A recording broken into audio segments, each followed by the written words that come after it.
harvesting herbs in my garden. I will dry them in the kitchen for use all winter long. This is Rhonda Ferree with University of Illinois Extension. Let's look at a few of my favorite herbs.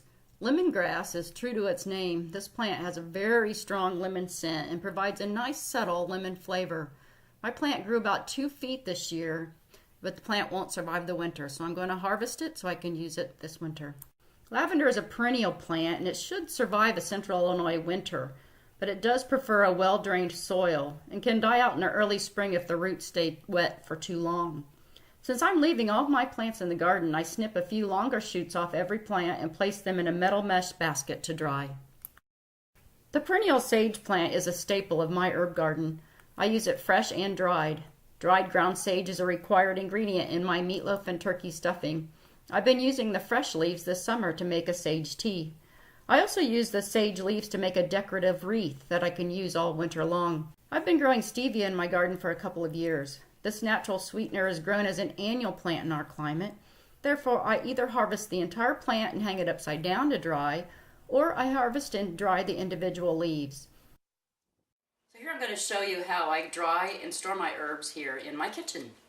I like to dry them in the form that I will use them later. So this lemongrass, for example, I typically will cut up into little pieces, because that's how I'm going to use them in teas or in soups or something like that. And then I will put their name on a piece of paper towel like this, as you can see, and I've already got the lemongrass one in there. And I like to dry them in baskets just sitting on some paper towel. So I'll just sprinkle that in there and let them dry for a few days. And then once they're done and they're dry, I'll take them and put them into a glass jar that I've marked in some way. And you can see the ones that I did last year that were dried of that lemongrass. Similarly, for stevia, I can show you stevia here. I like to use it for sweetening my tea especially. And so again, I prefer not to have the stems. And so I'll take just the leaves off and see, just kind of pulling those off, making sure I don't get any dead, and I don't really want any flowers. So I'm going to just take those off. And then I will also, I've got the stevia written on there so I can remember what it is. And then I'll put it up in the basket and let it dry as well. You can see here's the stevia from last year.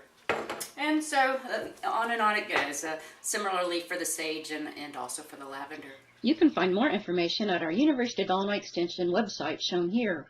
Or you can post questions and see other gardening tips at one of my IL River Hort social media sites serving Fulton, Mason, Peoria, and Tazewell counties.